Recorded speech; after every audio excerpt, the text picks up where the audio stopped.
Horseless Carriage Days by Hiram Percy Maxim. Wonderful picture of a horseless carriage, one of the first cars. This is Dover Publications, Inc. in New York. To Hayden Eames, this book is affectionately dedicated. This is a publisher's note. Hiram Percy Maxim, most widely known to the public, perhaps as the inventor of the Maxim silencer, died in February 17, 1936, in the leisure moments of the last 3 or 4 years of his life. He produced 2 manuscripts. One of these was an account of his boyhood recollections of his father, Sir Hiram Stevens Maxim, the inventor of the Maxim gun. It was published by Harper and Brothers in the fall of 1936 as a genius in the family. The other manuscript is embodied in this book. 3 installments of Horseless Carriage Days have been published in Harper's Magazine in November and December 1936 and January 1937. Preface.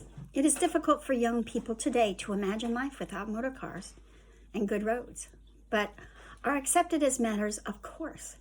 Scant thought is given to the fact that they had to be created and that 45 years ago neither existed. The men who created the motor cars and first drove them over the roads of those days lived exciting lives. It was my good fortune to be one of these.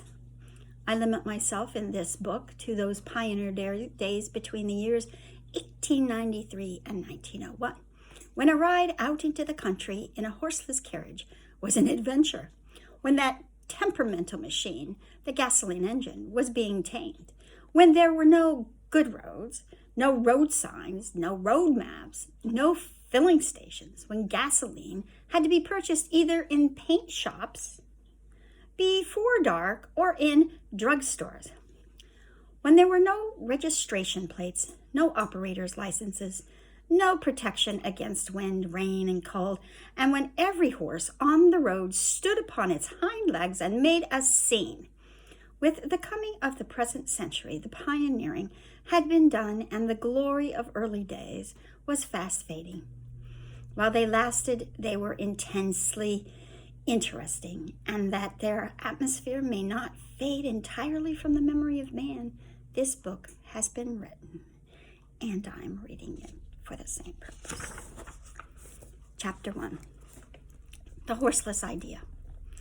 Late one summer night in the year 1892, as I was pedaling my bicycle along a lonely road between Salem and Lynn in Massachusetts, the thought came to me that it would be a wonderful thing if a little engine were to be devised which would furnish the power to drive a bicycle.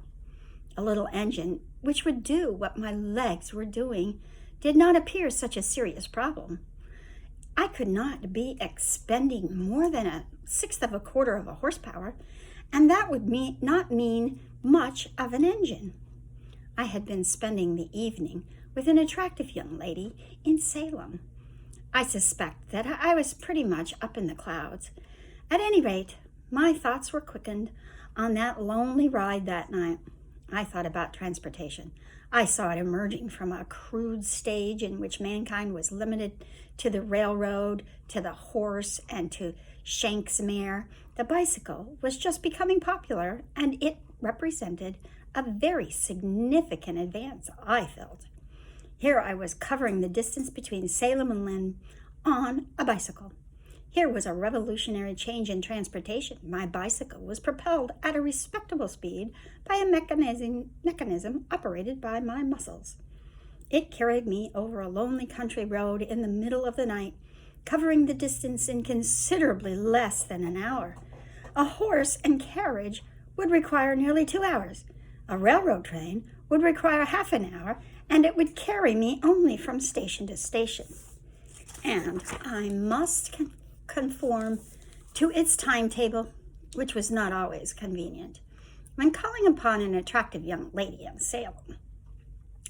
If I could build a little engine and use its power to do the propelling. And if I could use a regular carriage instead of a bicycle, there would be no limit to where I could go. Distances would be halved. Towns would become nearer together. Most people would intermingle. It would profoundly influence the course of civilization itself. The idea seemed very worthwhile. As I pedaled along that lonely road that night, I fell to casting about in my mind for a suitable engine. At this time, I was superintendent of the American Projectile Company in Lynn.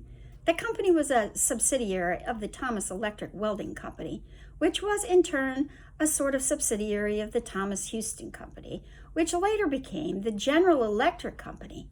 Our American Projectile Company made projectiles for the Army and Navy by an electric welding process, which had been developed by the late Lieutenant William Maxwell Wood of the Navy. Projectile making was my vocation, but my avocation became searching for a suitable type of engine for driving a road vehicle. Somebody had told me about an auto gas engine, which was running a water pump somewhere. I hastened to the place, and as I took my first look at a small gas engine at work, I experienced a queer mixture of emotions. Was it the engine I was looking for? I had known about large gas engines, but I had never seen one of these small engines actually at work. It had a slide valve, gas jet ignition. This could easily be improved by using the hot tube principle. It was upside down, the crankshaft being at the top of things, but this also could be fixed. The important matter was that it ran smoothly and sweetly. If gasoline were substituted for the illuminating gas on which the little engine was running, it seemed to be just what would be satisfactory on a vehicle. I was profoundly impressed. As I lingered and watched that engine operate, I believed I was looking at the embryo of the engine of which I dreamed. It must be remembered that I was young, in an early 20s.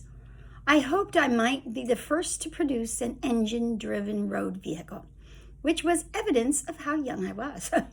This auto engine proved that somebody, somewhere, had given a lot of time and thought to the small engine problem. Was it likely he had overlooked its possibility on a road vehicle? I had to face the cold fact that it was not. It was a horrid thought to a young fellow with my temperament. I consoled myself by thinking that although somebody somewhere might have thought about using a gasoline engine to drive a vehicle, nevertheless, there were none of them running around on the roads. If I worked hard enough, I yet might be first. I was blissfully ignorant that Benz and Daimler in Germany, De Dion, Panhard, and a host of others in France, Napier, and a few others in England, Duryea Brothers, Haynes, Apperson Brothers, Winton, and others in the United States were working might and main on gasoline-propelled road vehicles. I was also blissfully ignorant of the existence of the George B. Selden of Rochester, New York, who had applied for a patent on my idea in the year 1877, when I was a little boy at school. As I look back, I am amazed that so many of us began work so nearly at the same time and without the slightest notion that others were working on the problem. In 1892, when I began my work on a mechanical road vehicle, I suppose there were 50 persons in the United States working on the same idea. Why did so many different and widely separated persons have the same thoughts at about the same time? In my case, the idea came from looking down and contemplating the mechanism of my legs and the bicycle cranks while riding along a lonely road in the middle of the night. I suppose not another one of us pioneers had his original inspirations come to him as mine came to me. Probably every one of the acquired has original conception from an entirely different set of circumstances resulting from accidental conditions. It has always been my belief that we all began to work on a gasoline engine-propelled road vehicle at about the same time because it had become apparent that civilization was ready for the mechanical vehicle. It was natural that this idea should strike many of us at about the same time. It has been the habit to give the gasoline engine all the credit for bringing the automobile, as we term the mechanical road vehicle today.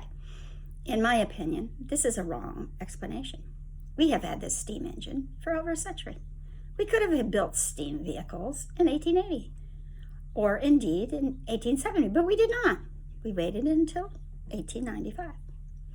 The reason why we did not build mechanical road vehicles before this, in my opinion, was because the bicycle had not yet come in numbers and had not directed men's minds to the possibilities of independent, long-distance travel over the ordinary highway. We thought the railroad was good enough. The bicycle created a new demand, which it was beyond the ability of the railroad to supply.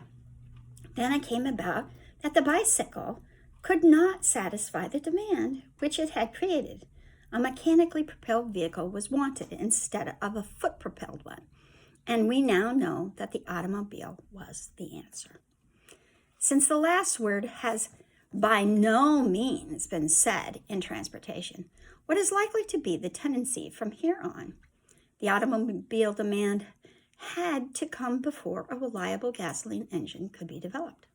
When the engine became available, the airplane appeared. The airplane has arrived at a stage where it is one of our established systems of transportation. This brings us to the interesting question. What is it whose coming has had to await the airplane? I suspect it is an entirely new form of motive power. The airplane has created a demand for something beyond the ability of the gasoline engine to supply. This something is bound to appear. Who shall say that another 50 forward-looking men are not at work independently upon it at this moment, keeping their efforts secret, just as we horseless carriage pioneers 40 years ago kept our efforts secret, and just as blissfully ignorant of one another's existence as we were. History has a strange way of repeating itself, and that is chapter 1.